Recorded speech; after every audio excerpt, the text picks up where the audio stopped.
This is Channel 253.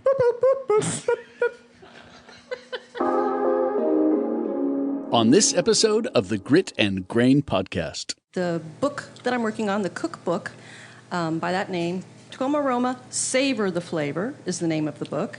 Awesome. And the idea is to put a positive spin on the aroma of Tacoma. Instead of the industrial stench, this is the fabulous flavors of the foods and the aromas of the foods and all the talent that we have in town these days with the chefs and the mixologists. Channel 253 is member supported. I'm producer Doug Mackey, and I hope you will show your support by going to channel253.com/membership and join. Thank you.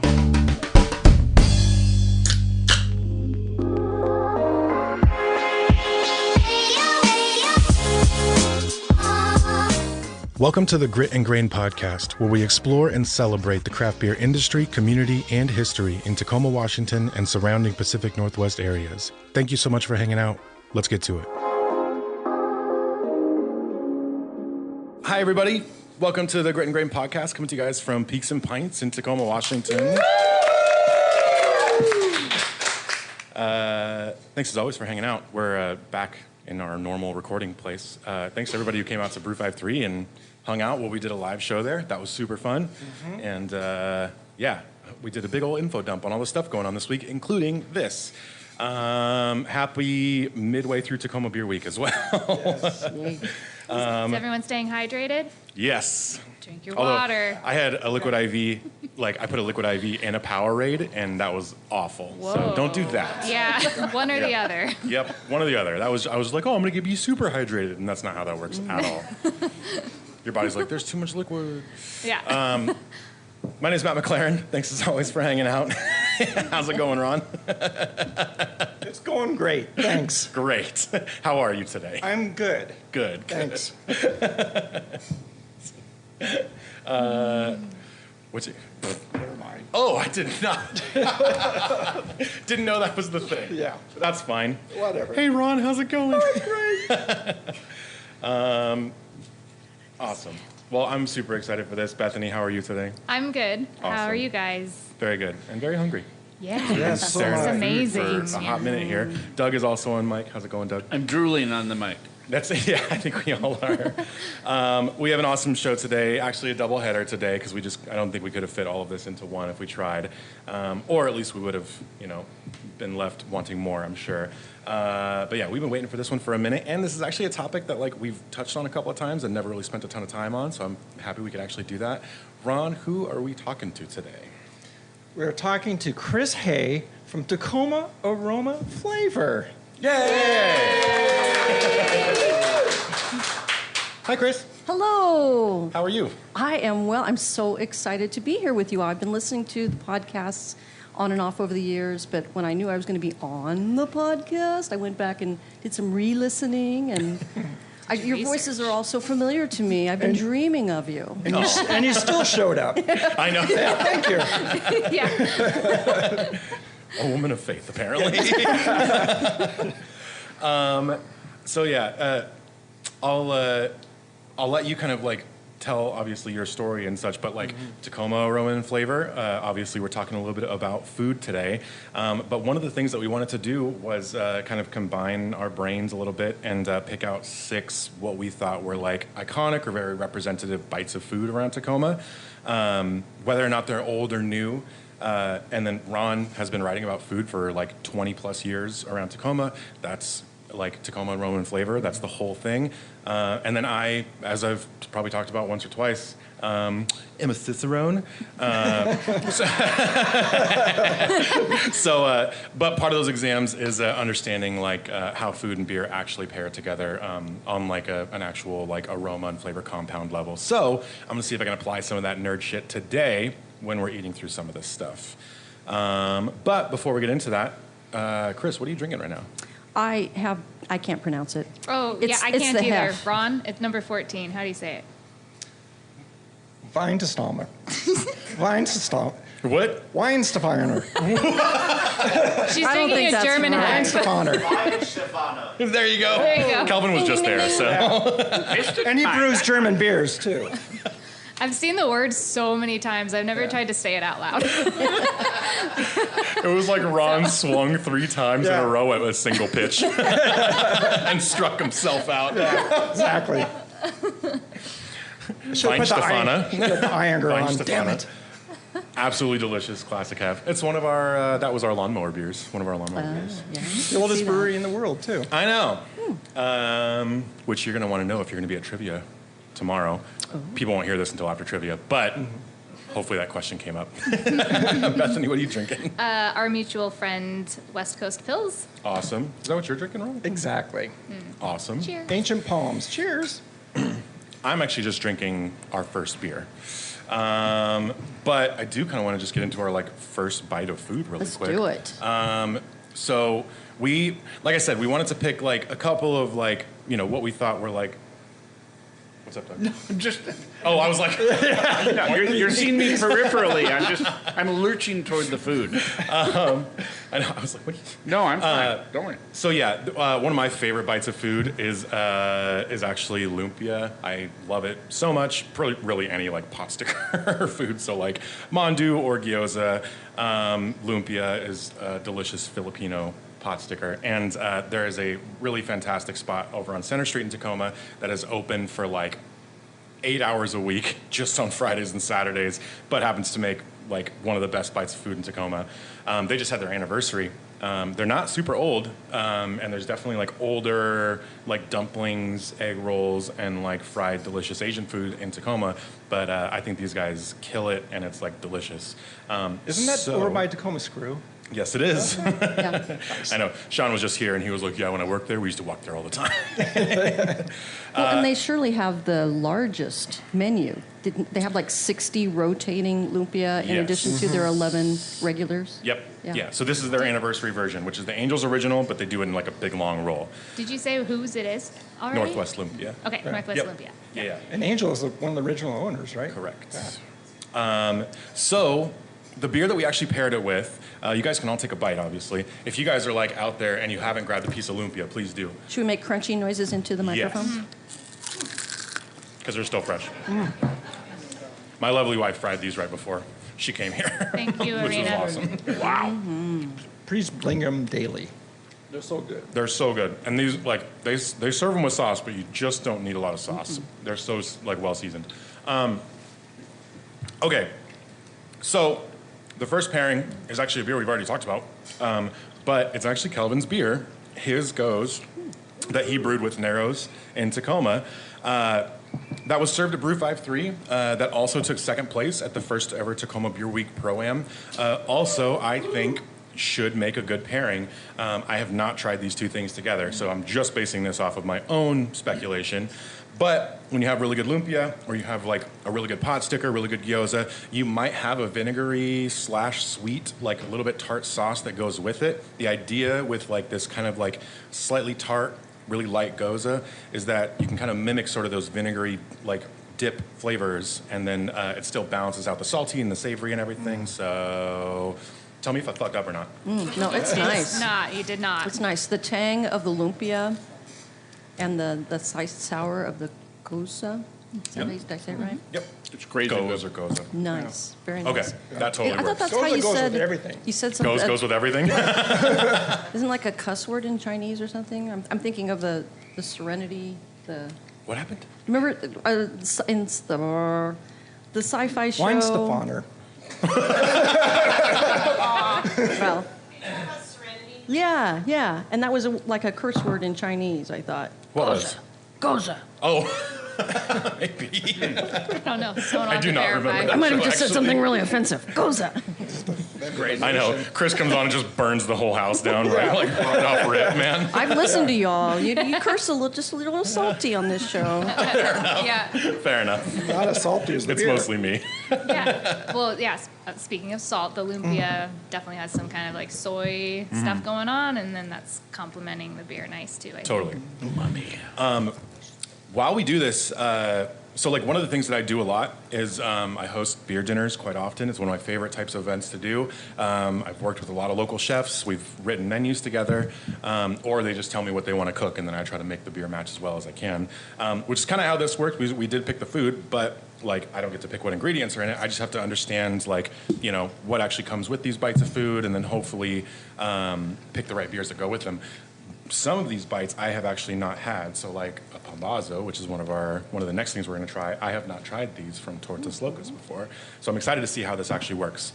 But like as we're going through them, I'll give you guys some nerdy info and like just kind of walk you through how I go about trying to like, you know, apply like principles of pairing to actually like writing menus and stuff. One of them, as Bethany just said, is like complementary flavors. So there's like in general, there's 4 C's to consider. Like it's kind of how we joke about it, but complementing, contrasting, cutting, and then clashing. So you want to try to achieve the first 3 or one of the first 3 and then avoid the last one. You want to avoid clashing flavors. But like complementary flavors that make each other, you know, taste really good.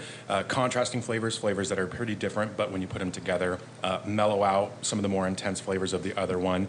And then cutting flavors is kind of the same thing, but if you want to like reduce the richness of something or like the fattiness of something, you want to cut through it. So bitterness, carbonation, sourness, acidity, all of those can like cut through fatty things or really rich flavors.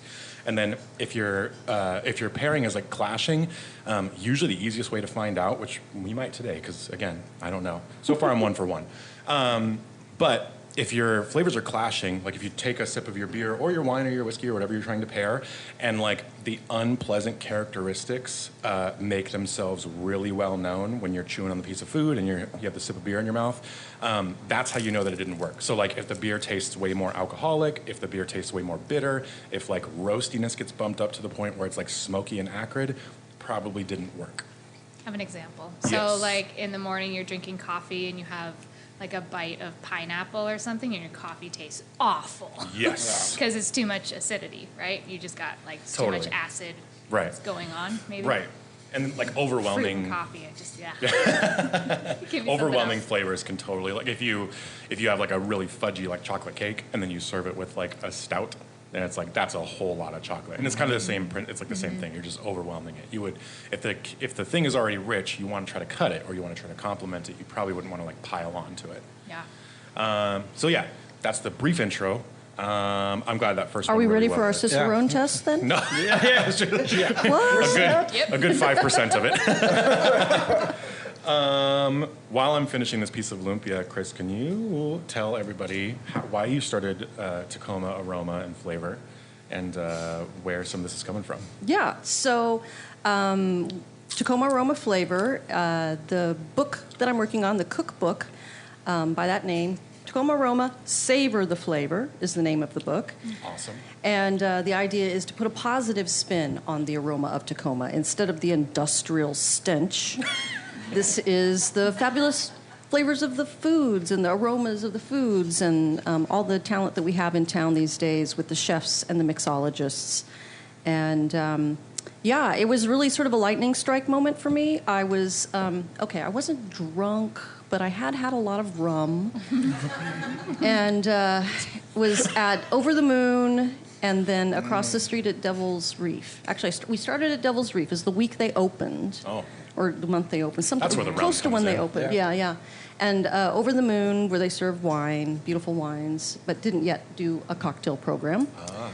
And midway through this meal, I sat my drink down and I said to my husband, I said, I want to compile a cookbook with all of my favorite local chefs and mixologists, and I'm going to call it Tacoma Aroma. And he's like, okay. And so I went home and started an Instagram, like you do, and started researching to see if anybody had done this, because I thought, surely somebody has written a cookbook by this name, but really, truly, except for maybe the past, 10 years, who would want to write a cookbook that reminded people of some nasty smell of industrial waste and Superfund kind of project stuff?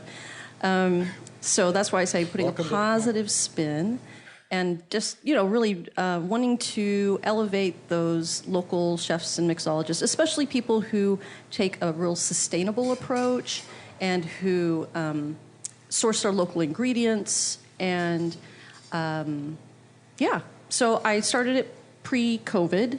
I lined up all the chefs and mixologists, and we went and took 99% of the photos. And then our last photo shoot got shot down. Lots of shooting in that phrase there. And COVID, kind of sank in, and I kind of put the brakes on because this is my passion project. My plan is to, once the book is published, I'm going to donate 25.3% of the proceeds to local nonprofits. And I had just been through the SpaceWorks program. For those of you who aren't familiar with SpaceWorks, it's a wonderful local organization who supports creative entrepreneurs. And one of the programs that they offer is a business incubator. And so I had gone through that because I knew nothing particularly about business. And I saw these people who this was their life's blood. They were supporting their families on their business. And this is just, again, a passion project for me. I have a day job. I work at the University of Puget Sound. Go Loggers! And so I kind of pulled back because I was thinking, I'm probably ready to start a Kickstarter, but I don't want to ask for money from people who are out of work in general, might be struggling, and I don't want to compete with all my friends who are trying to run their businesses, and I don't know. So I kind of put it on hold, and then COVID it was like molasses, right? Mm-hmm. And I've struggled to finish the book. I'm still struggling to finish the book. I fully intend to, but it's taking longer than I had hoped. So, do I need to update the beers? You probably will need to update the beers. Okay. Ron kindly did pairings for me. Is it 2 years ago now? Yeah. And Julie Davidson of Comadre Kombucha then. She's not doing the Comadre Kombucha anymore. Those booches probably aren't even available that she was suggesting as pairings. So things have been shifting and changing, but it's going to get out there, and hopefully it'll be something that the people who are participating in can be proud of. That's really important to me, is that you're not embarrassed that you agreed, my friend Kris said, will you do this thing? And I said, yeah, and gee, was that a bad plan? But... Nobody writes a book overnight. Yeah, totally. It takes a while. So I'm excited to eventually actually get it out there, yeah. I think it'll be great. I love the idea that there'll be like a snapshot in time, especially like a sort of a partially pre and post COVID sort of snapshot of like the landscape of like food and drinks in Tacoma. I think that's a great idea. Mm-hmm. Well, and somebody said to me, actually it was, and now I'm blanking, having mini stroke. Katie Johnson? No, Katie. Oh shoot, Katie. I apologize, Katie. Katie said from Hilltop Artist. Hilltop Artist. Yep. Oh, yeah. Evans. Yeah. Evans, yes. thank you. The lovely Katie Evans. She made a comment about how she felt like the book should be both timely and timeless. And I think that's... She makes it sound so easy. That's yeah, but it is a goal in terms of, so the not all of the chefs and the restaurants and the whatever will still be in existence by the time the book is published. So that was the timely back then. But those folks are mostly still around and doing something, and that helps with the timelessness. That's true. Mm-hmm. And it also doesn't mean that their stories wouldn't inspire somebody else to do something similar, or to like apply those stories to their own experiences. Absolutely. Too. Yeah. Absolutely. Mm-hmm. You guys want to try the next bite of food? Yes. Yes, please. Beer, what are we doing Is now? it with that? Yes. All right. So, all right, I'm gonna pour this. Not even rinsing. Oh, Doug, you already You got some. can top it off. Okay. I'm a little ahead of the game. No shame. Thank you, sir. Ron, this is all right. Is there an earthquake in here? What? Sorry. Ron's got the tremens. Yeah. Two of them. In the cooler. So the next bite of food was actually your recommendation. So pambazos from Tortas Locas. Can I ask why you wanted to throw this on the list? So a pambazo is something that I only recently learned about myself. About a year ago, I saw a post from Angel, who is the baker, Mexican baker at Pasteles Fine del Angel on Washington, sort of in the South Tacoma Way neighborhood. And he does fabulous gluten-free and vegan baked goods there, both Mexican and European.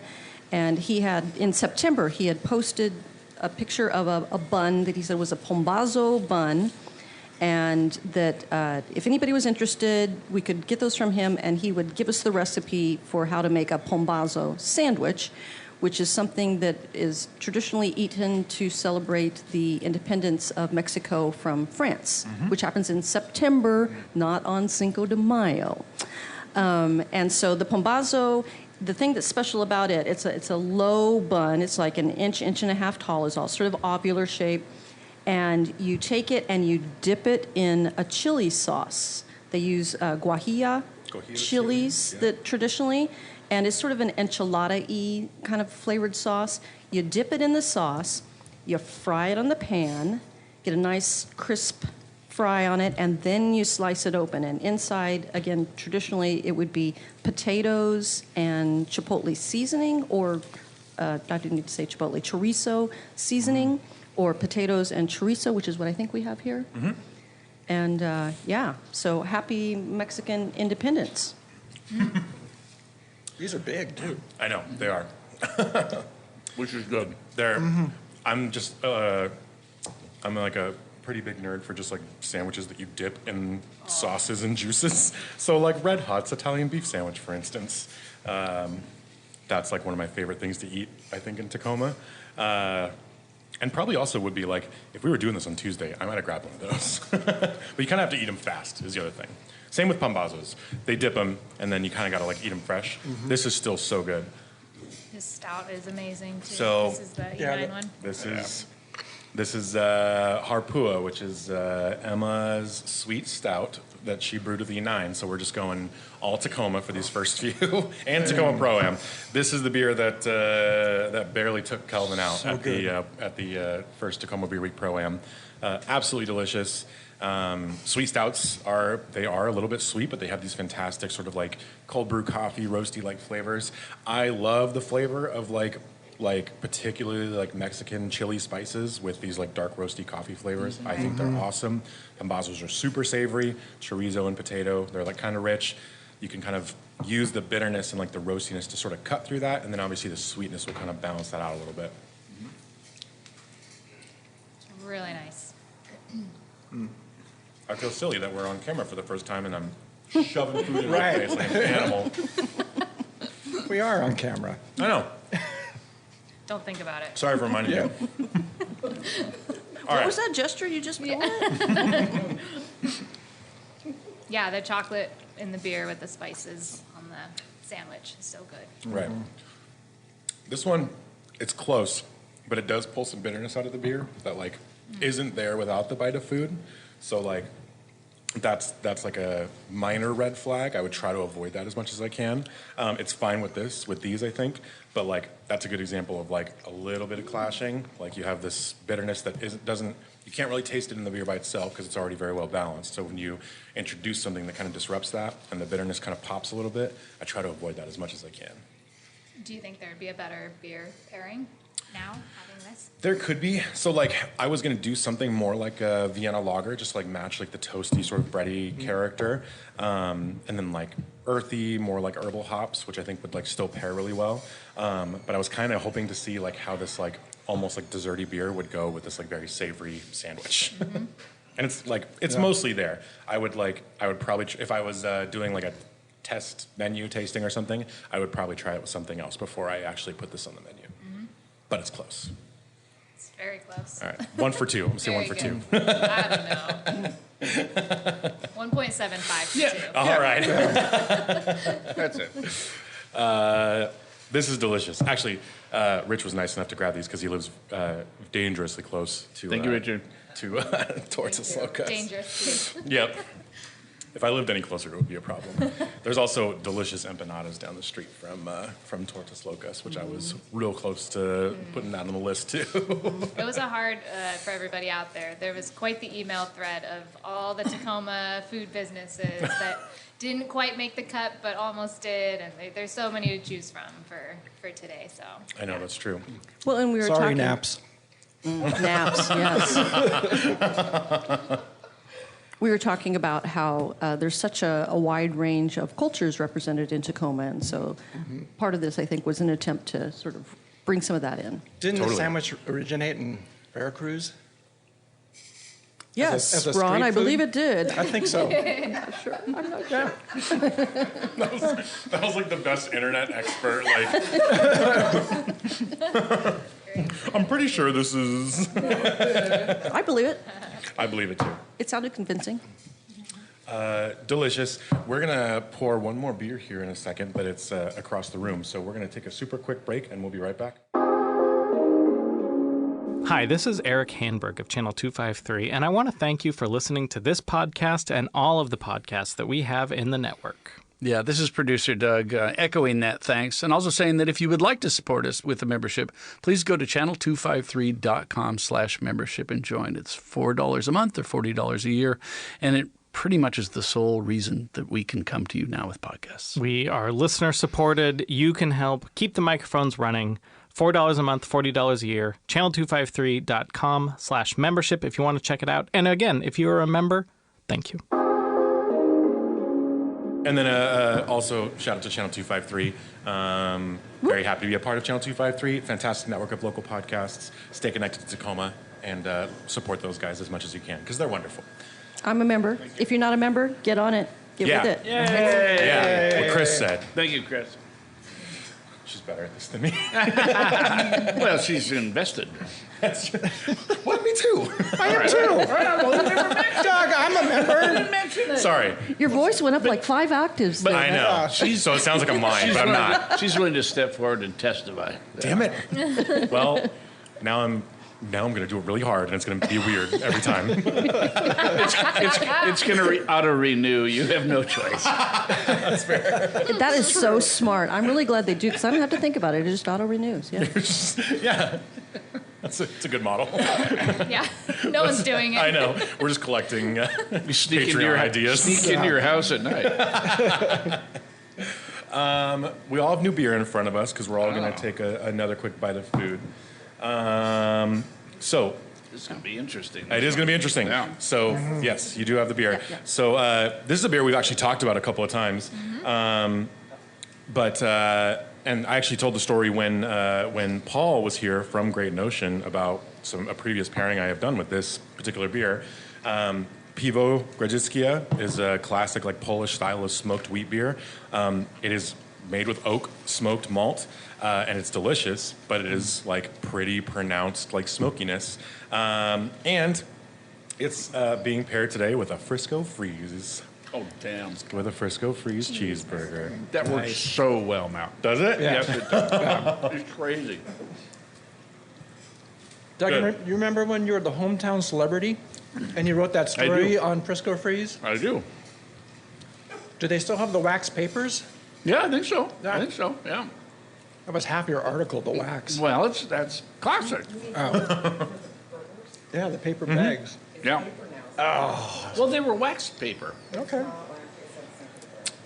Dang it, Phaedra. I'm joking. All right. They've I know. they only reopened a few weeks ago, right? They did. I think they changed the papers a while ago. For anybody who's like not familiar, can you talk about why they were closed for a little bit? And Because John Zitko bought it yeah, and he refurbished it and brought it back to life. Maybe cut down a tree, but he put his heart and soul into it. Right. And it's wonderful. I feel like Back there's open. been like a lot of confusion about like like who owns it now? What are they doing with it? Yeah. Why are they changing things? Like, are they really changing things? And I think John's son's running it. Yeah, Yeah. dude, I was there and it was moving quick, and this burger is delicious. It opened in 19... This is an inspired combination. Oh, I'm so glad to hear that. All right, Doug's happy. From a 2 for 3. 1950 burger. Burger's got like a Perfect. kind of a sweet sauce, that sweetness going on, and then the smoky beer. It's really good. Or we're drinking a Grzycki. I don't think did we say that already? Smoky. Yep. Okay. Governor That's inspiring. Governor Booth Gardner and Nico Case lived next to it back in the day. Whoa, really? I did not know that. Yeah, they both That's frequented. right. Yeah. Yeah, Booth. Down, yeah. The Nico Case thing, though. Yeah. And she was freaked out because there were no women working there. She was a little ticked off. Oh, Yeah. well, that would do it. That would be two. So she moved away in Did, 1994. did she apply? That's why she moved. This fucking town. Wow. Did you say, did she apply? Give it a chance. Yeah. And they said no to her face. They did. No. They did. Rude. It's Well, the women for a long time. that's fair. And Not fair, but that's true. the line was that they said they didn't have a bathroom for women, so that was what they would tell people, seriously. Burger suffrage. What's new beer name? I call it. Beer name, band That's name, kind of part. thing. Yeah, exactly. So this would be the cutting example, yes? I would probably put this. I mean, like it still does Or do that, but compliment. I would actually probably put it more like complimenting. Yeah.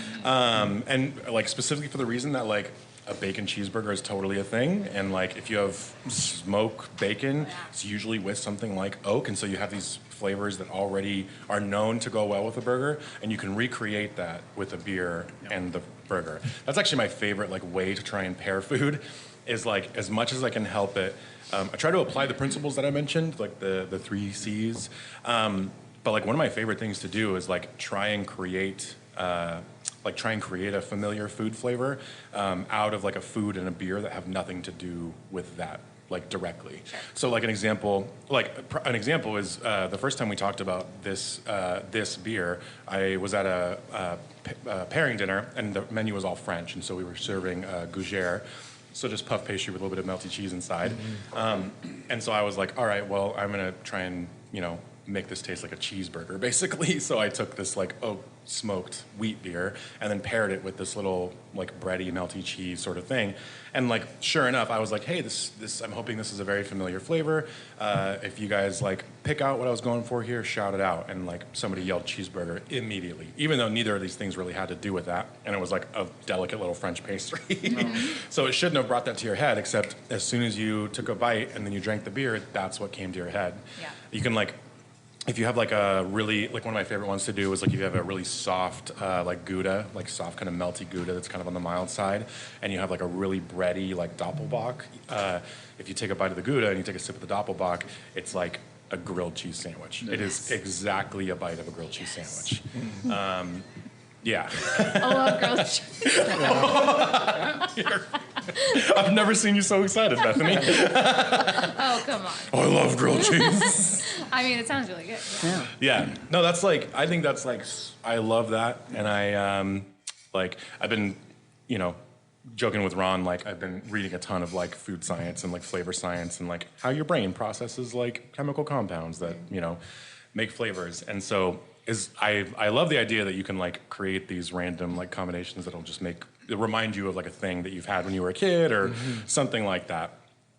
Like professional chefs do it all the time. They'll make like a really fancy dessert and they'll be like, doesn't it taste just like Fruity Pebbles? And you're like, yeah, but it's like $30. Yeah. Like, just had a bowl of Fruity Pebbles, and he's like, yeah, but I made it out of like gelatin and blah, blah. And it's like, Yeah. the idea is the same. Is like, how can I evoke these like olfactory senses into like a really happy memory using this like different medium? I love that. Tastes more like tricks. Tricks are for kid run. God damn it. There's I know, like, I'm curious how much like you said you were already working on pairing stuff for the book, right? Yes, Yeah. I invited Ron to do the beer pairings, Julie to do some kombucha pairings, and Kris Blondin to do wine pairings. Oh, cool. Good call, Kris. That's a great call. Yeah. And then there's cocktails in the book. And I don't know if we can figure out which one of those goes with which food. That might be a thing too, but yeah. Yeah. I love that. Where did the idea for kombucha pairing come from? I wanted to do something that was non-alcoholic. Oh, sure. Yeah. Good call. You're just like a root beer pairing. Doesn't have the same. Yeah, it's just not the same. This Frisko burger cold is delicious. It's still good. It's so good. It's still good. Unexpectedly good, right? Yeah. It really is. It was my last stop before we got here. I didn't want it to be super cold, but it's all right. It is still totally very works. good. It's like a hangover burger. You just take it out of the fridge and just eat it just like that. Yep. I know. I do love this beer. Like, I also love again, as much as I can help it, like trying to make people drink beer that they might not drink normally. Most people would not pick this very historical, old smoked Polish beer. But if you put it in the right context, it is actually like the perfect beer for a lot of foods. And I love that too. So I think of wines as like drinkers and eaters. There are some that really are meant to be paired with food, and others that, you can just down glass after glass without food ever entering the scene. Do you approach beers that same way at all? Or? That's a great question. I do think there is probably a food, and this may be true of wine too, so there's probably a food item that could go with just about any wine. And there's probably a food item that can go with just about every beer. Although there's probably an echelon of like complexity in wine where like you lose what makes that wine special by washing it out with flavors that don't already exist in it. So like if I have like an Opus 1 in front of me, I don't think I would have any cheese with it because I might miss out on like the nuances of that particular wine. There's probably some beers out there that exist like that I wouldn't want to like wash out any of the flavors that might exist. But it's probably more common to have just drinkers on the wine side than it is on the beer side. Yeah. Give me a call if you're going to do that Opus 1 tasting. Probably the nicest wine I have anywhere. Actually, can I ask for clarification? You said it's more likely to have wines that are just drinkers. Yeah, I would like in the U.S. anyway. You think that's true in Europe and around the world? I think of European countries as like, if you don't have food, you don't have wine. Kind of a. I think. It probably depends, but I think that there's. I used a really weird, offensive accent there for some reason. I'm not sure why. That's all right. That was supposed to be French or Italian. I don't know what that was. You can make fun of Europe. Sean does it all the time. I thought it was in Liechtenstein for a moment. I thought the same thing. I apologize, Europe. Calvin's like, yeah, they hate us now. He's going back to Germany. I think that... Because I would have thought of beers as being more standalone than, you should eat something with this beer. So I might consider that like a popular misconception with a lot of beer. I do think, in general... Not in Matt's world. I do think that beer... I think beer pairs better with most food. I think it's way easier to find very good pairings with beer and food than it is to find very good pairings with beer and wine, which is one of the reasons why I say it's probably more likely that you have... It's more likely to have just drinkers in the wine side. Okay. So, like, it's, there's a lot more wines that I would not want to... A lot more varieties of beer than there are wine. I know there is many varieties, but they are not as divergent from one another. That is true. Beers. That is true. Not as like perceptibly like different. It's all grapes. It's, beer. The gloves are off at this point with beer. Anything can happen. That's true, and I would say that that's true with wine too. And this is actually like an interesting. I was just talking to somebody about this. Is like. Because I was talking about one of the books that I was reading, and one of the chapters is on like super tasting, and because they were like, hey, like you've been doing this for like 10 years and you've studied this, and like, are you a super taster? Is that why you can like pick out these things? And so that's like the fact that like there's so many different wine grapes out there, but they all overlap so much that it's really difficult to notice the difference between them.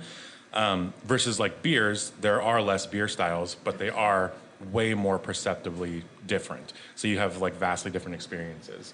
There's 4,000, I think, grape varietals for a red wine, but it would take years and years and years of study to really pick out the difference. But if you put a Pilsner in front of me and like a Helles Lager, or in front of anybody, they can probably like perceive the differences. Well, and they're not making like turkey dinner flavored wine. you know. Or That's taco true. flavored wine. Or, That's true too. Whatever people are up There's to. a bunch of mead makers in the audience, like, what the fuck, man? Angry. We've been doing that for years, Doc. Angering a whole swath of people. I know. I know, let's get off the wine topic. I feel like we're going to anger wine drinkers. Yeah. That's fine. They're already mad. Yeah. They're enophiles. Thank you very much. Enophiles. We're already not invited. I just have no comment about wine. It's not the Grit and Grape podcast. Alter your expectations. Well, hey, speaking of wine, Right. Ron, what are we drinking? We just opened up Pelican Mother of the Storms. Mother of all storms. Yeah. All of them. Mother, Cheers to Sean. Cheers to Sean. Yeah. Barrel-aged barley wine. Cheers. Yeah. Cheers, guys. Cheers to Shawnee. Thank you. I was telling Ron that I've not met Sean in person, but because of listening to your podcast, Grit and Grain, fabulous podcast, whenever I have barley wine, and it's not infrequently, I raise a toast to Sean. Yeah. Oh, that's so nice. That is really Yeah, good. This is It's one of my favorites. for sure one of the best ones. Yeah, it is. The super taster thing was funny. So like that's the book that I'm reading is just called Flavor, and it's fantastic. But they do a whole chapter on like super tasters and how they're different. And it's a genetic thing. You have more taste buds essentially on your tongue. But it was funny because like in my head, I didn't know a ton about it, but like, you know, just in studying for beer stuff, you're like, oh, there's this small group, the small population or small portion of the population that is a super taster. That must be awesome. Everything is like a crazy experience. You can taste all this stuff. It sounds like it would be so easy to apply, but it's so different than what I thought it was. And apparently it's like it's not like a tortured existence, but like because you have way more like receptors for not just like aroma, but just flavor. So bitter, salty, sweet, all that stuff. Everything is extra bitter. Everything is extra salty. Everything is extra sweet. So they actually have like a relatively bland like diet typically. So it's unusual that a super taster is like in actual industry, because it would just be very unpleasant to be drinking something like beer all the time. Yeah, I was going to ask you, how do I know if I'm a super taster? I'm clearly not a super taster. There's a test you can do at home, which I had no idea, but you can. If you have like a hole punch and you have like a little white piece of paper, just punch it and then put it on your tongue and snap a picture. And within the little standard hole punch, there should be about 35 papillae, which is that's like your taste bud. If you have more than 35, chances are you probably have like super taster genetics. what? Yeah. It sounded like a joke. I mean, you first No. started. Yeah, I I'm dead know, serious. right? What? I'm dead serious. Yeah. So you need like a snapshot of your tongue. Everyone at home is running to the mirror. I know. With their hole punch. Don't use the whole Instructions punch on your unclear. tongue. Right. Going to the hospital now. Do not punch your tongue. No. Yeah, take a little hole punch, put it over your tongue, piece of paper with the hole punch over your tongue, and then snap a picture with your phone, and then count. If you can count more than 35 dots, you probably So have like zoom super in. taste. You Yeah, take zoom in. pictures, or under a microscope if Yep. you're that fancy. You might Yep. need a friend to help. A friend, yeah. But what is also funny is that when I'm tasting through things like this, like a barley wine, and you're like, oh, like what do you smell? What do you taste? The thing that like separates somebody who's really good at tasting wine, for instance, or tasting beer or whiskey or anything like that, isn't just that they taste things better or like more clearly. It's just that we have practice putting words to the things that we taste. That's like the only thing it is. So it's like any expertise that I have is much more vocabulary than anything else. Like, oh, this smells like citrusy. But if you're like, no, that smells like dried lemon rind. Like that's uber specific. And you do have to like practice those things. So like one of the things I might do to study is like squeeze lemon juice into a cup, and then zest lemon into another cup, and then take all of the flesh of the lemon and put it in another cup, and then like smell each of those and like try to practice Like we do like with grape actually tea. exactly. And so like understanding those differences, and then also understanding like the ingredients and processes that contribute to those differences makes it way easier to like blindly pick out what style of beer, maybe from what country, if you're like doing exams or something like that. Or if somebody hands you a beer and they're like, this is what I was trying to brew, and you're like, you missed the mark on these 9 things, and here's very specifically what I would have done differently. It makes you like much more able to like help somebody in that regard too. Yeah, we're definitely not ready for our Cicerone test. So Matt, I was tasting this barley wine, Yes. the mother of all storms, and I detected. Just tell me if I'm crazy or not, or if I'm even in your world at all. Okay. So it tasted a little coconut to me. Wrong. Just kidding. Just kidding. Go on, Doug. I'm going with you. Continue. Matt, step aside. So, Bethany, I was tasting this, and I tasted a little coconut in there, and then I looked at the ingredients to see if there was anything like that, and I saw it was bourbon, put in bourbon barrels. Yeah. Is that the translation I'm getting of coconut? Mm-hmm. Is the Yep. bourbon barrel? Yep. 100%. So those two things are conflagrated. Yes. Yeah, don't quote You me. think you're what? And the vanilla. And the vanilla, okay. Yeah. Yeah. Vanilla and coconut overlap a ton, especially in bourbon barrel aged stuff. Okay. Yeah. All right. Is Very that? good. Sorry, I'm going Bethany. to throw out a scientific word that I don't actually know if I remember the purpose of. Esters. Yeah. In terms of like banana esters, right? That's where I think of it. But is coconut or vanilla fall into an ester Correct. kind of category? They sure Okay. do. Yeah. There you go. Fruity. Yeah, fruity. Fruity. Vanilla you would still get from esters. Banana for sure. If you're on like the spiced side, which like vanilla can kind of come from that, but vanillin in particular is an ester. But yeah, on the spiced side, if it's like clove or like cinnamon, or if they're like really high thresholds of like certain or certain phenol compounds, it'll be like smoky or medicinal. But those are phenols. So those are like the two main sort of like flavor and aroma compounds that come from fermentation in beer.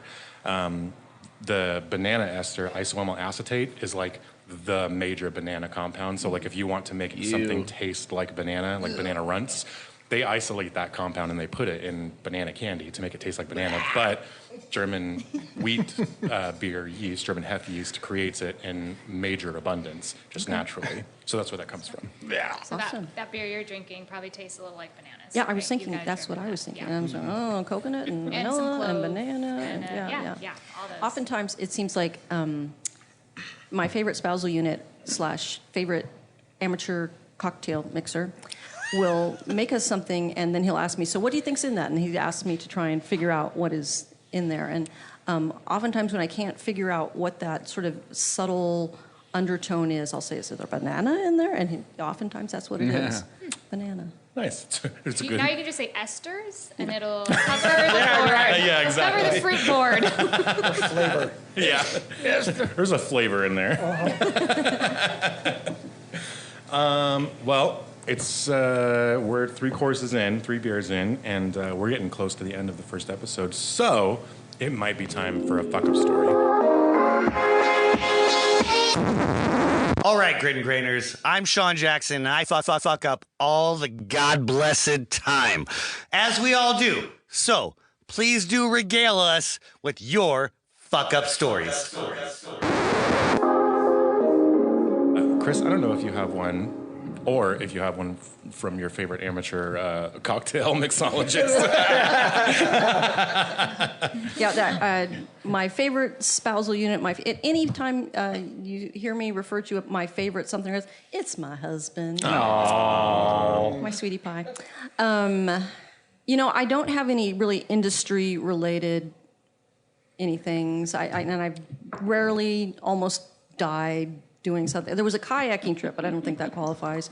I do appreciate that you understand that that's a metric. Yeah. You really do listen. Were you responsible for your own possible death on the kayak trip? No. Okay, then. Good. Go on. No.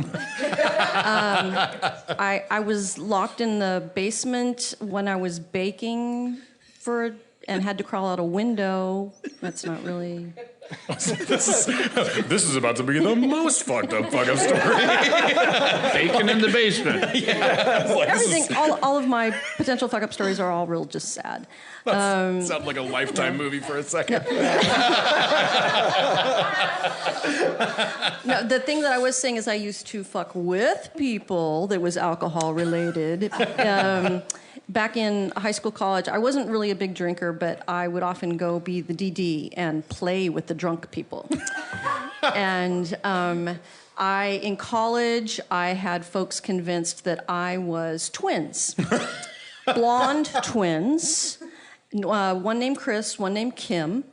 And I would wear a sweatshirt in one room, and then I'd crawl through into the other room, take the sweatshirt off, and I'd be Kim in there and Kris in there. That's awesome. And there are people to this day who think I'm blonde twins. So That's hilarious. There you go. Great. Yeah. I had a story where I'd talk about how, I'm biracial, so I'm German on one side, Mexican on the other, and when I was young, I had blonde hair, and so I would. It was kind of weird, but I was still a brown kid because I played outside, and I would get real dark in the summer, and so it looked weird to have, in the 70s especially, you didn't see a lot of brown-skinned people with blonde hair. And I even, I kind of went through a rebellious stage when I got my first driver's license. I let my blonde hair grow out, and so my hair was blonde for my very first driver's license. Oh, man. And I'm screwing with you. This is not true. I told you it was a lie. You had me. But I tell this story to these drunk people, and I guess some sober people also believe it, too. Well, no, 3 beers. If you fool drunk people all the time, take it easy on the table. Yeah. Well, yeah. So there you go. That's pretty good, actually. I feel bad that we've ruined the facade for you now. There's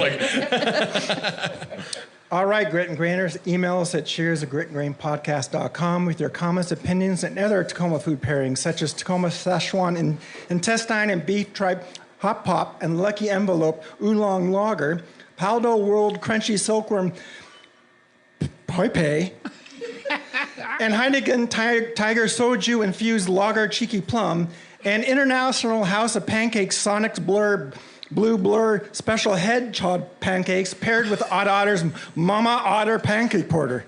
We read and drink everything we receive, and we try to respond as quickly as we can. If not online, then on air. You can subscribe to Grit and Grain on Apple Music, Spotify, Google Play, iHeartRadio, and Stitcher. And please leave us a review. Also, check us out on Channel 253 and gritandgrainpodcast.com. Be sure to follow us on Facebook and Instagram for episode notes, beer news, and links to the Franklin Mint for disturbing landfilled porcelain dolls and miniature frolicking kittens, still lives, and official Star Trek collector's pocket watches and Princess Di's commemorative plates. And be sure to send us your post-terrified squeals of gift-giving fear to the Grit and Grain socials, and we'll unfollow you when we reach into our pockets and check the star date. If this podcast is not what you expected, please alter your expectations. The man who created autocorrect has died. Restaurant in peace. No such thing as a bad time to visit Tacoma. No such thing as too much barley wine. Tune in next Friday for more sweet chatter. Cheers. Cheers. All right, that was pretty good. Oh, Ron, I love you. Thanks again for tuning in. Don't forget to follow us at Grit and Grain Podcast wherever you get your social media and catch new episodes every Friday. Cheers.